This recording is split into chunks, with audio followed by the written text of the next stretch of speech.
Hey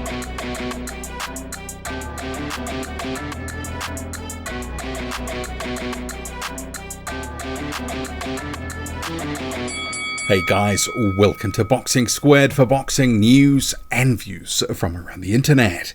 The WBA has dropped a major resolution in the heavyweight division to clear up its mandatory situation, ordering a three-way box-off between Kubrat Pulev, number one challenger Fabio Wardley, and then the number two, Michael Hunter. So this is a big shake-up for a number of reasons, because Alexander Usyk, the so-called super champion who holds the actual WBA title, he's obviously been off doing Undisputed and other things, big fights in recent years. And while it talks about Usyk's position here, defeating Anthony Joshua, that was a WBA fight. Also Daniel Dubois, another WBA fight, a couple of years ago. So you have a situation where usually it's meant to be on a rotating basis, but all the sanctioning bodies have given Usyk some leeway because he's been delivering these big fights, including Undisputed. So what's going to happen now is the WBA has issued a resolution, it says, regarding the current situation in the heavyweight division, determining the special status of super champion Alexander Usyk and extending his mandatory defense period, while also defining the next steps for champion Kubrat Pulev. So Pulev, he owns the regular title, as it were, picking that up of Mahmoud Shah in his last fight.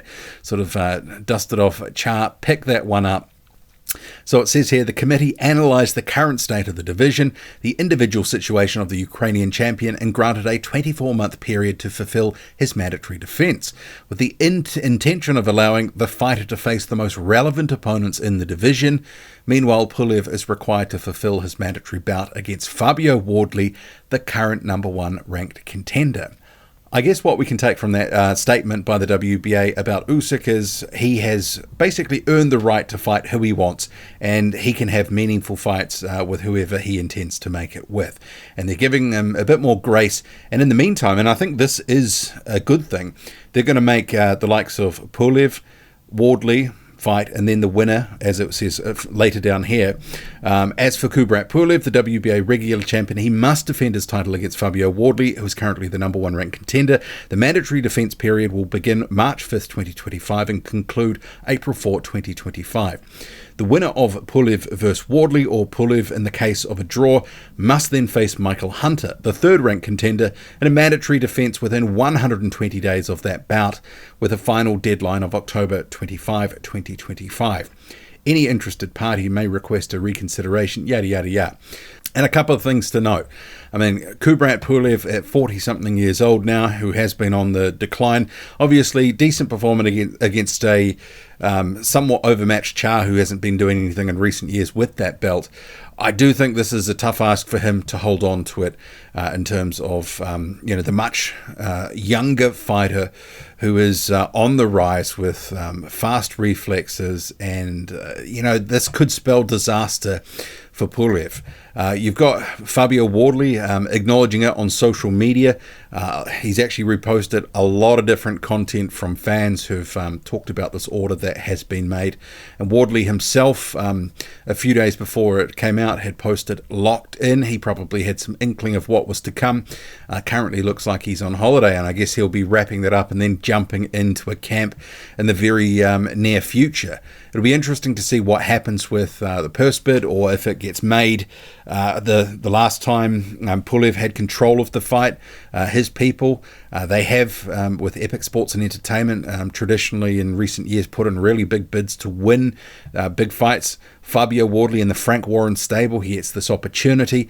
Will the Saudis bankroll this? Will they put in a bid? We'll have to see. But I think this is a decent fight, and for his progression, a fight he needs as well. I do think this is one that Fabio Wardley should go in the favourite. Pulev, while he might have picked up that title, he is pretty long in the tooth now, and yeah, I don't think he's nearly as good as he once was. I think he'll put in a good shift, but I think the younger, more explosive Wardley will take advantage of the older, more seasoned Pulev, who has been on the slide. Pulev's still a good fighter, and this is a good development fight for Wardley, but I think he wins it. You've had Dev Sani of Queensbury saying, Pulev only been beaten by Klitschko, AJ and Chisora. Only Vlad and AJ have stopped him. Forget the age. It's different at heavyweight. This is a serious fight for Fabio Wardley. He'll have to earn that belt. I guess to some extent, there is some truth in that, but I don't think this is prime Pulev or anything close to it. I think this is a much more achievable victory for Wardley than it would have been, say, 7 or 8 years ago when Pulev was more in his prime. Michael Hunter, he's also acknowledged the WBA's update on his social media. And a few of his supporters, which Hunter have reposted, they think that Wardley is going to win. This guy saying, Pulev stinks, but Hunter, you sleep. He got a style on Fab, you'll see. And let's face it, for Michael Hunter, who's been in the absolute wilderness, and some of it his own fault, turning down the Hrgovic mandatory a few years ago, and things kind of deteriorated for him from there, he has been absolutely nowhere. So this is some relevancy for his career. He's got a target. He'll be fighting the winner of this. I mean, I think it will end up being Fabio Wardley, but this is a case that Michael Hunter has been sitting, waiting and watching. He's been calling himself the boogeyman that no one wants to fight him, but he's been giving no one a reason to fight him. Hasn't necessarily got a big fan base. He hasn't necessarily been in big fights. He hasn't necessarily been performing in some of the fights that we've seen. There was that exhibition that he did lose not so long ago. Had a good performance against Cassius Chaney, but Chaney did not fire a punch almost in that fight. So for Hunter, this is good news for his career because he needed it, because he was going nowhere and fast. And at the stage of his career where, he's past 35 now, he's got more of a young man style. I mean, he's got to be at the tail end of his prime, and I'm not necessarily convinced he's as good as he once was and can do what he once could. But we'll have to see. But we're going to have a situation with this box office. Box off, I should say.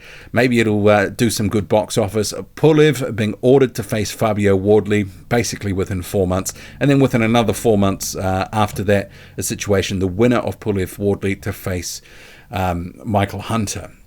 That kind of feels ambitious in terms of the timing, and especially some of these guys are only fighting once a year. But we'll see. But at least it's in place and seemingly is going to happen. It has been ordered. Fabio Wardley seems to be pretty happy about the situation. And so he should be, because it was a question what was going to happen next for him. And he's got a pathway. Beat Pulev, beat Hunter, you're the mandatory, and there's your title shot locked in. And given what's sort of shaking down in the next maybe 12 months or so, with Usyk set to retire in a couple of fights, maybe belts will split. You could have Fabio Wardley being Johnny on the spot, or in fact Michael Hunter. I mean, who knows? Maybe Kubrat Pulev will pull some tricks out of his bag. Very experienced. Maybe he will be able to use his experience to tip over youth. We'll have to see. After all, Fabio Wardley is not super experienced, and this would be, to some extent, a step up and a step on a bigger stage too. So will the nerves become a factor? I wouldn't have thought so, but you can never say never. Anyway, what do you make of it all? Drop a comment, loud and often. Hit like, hit subscribe, follow me on Twitter, boxing_squared.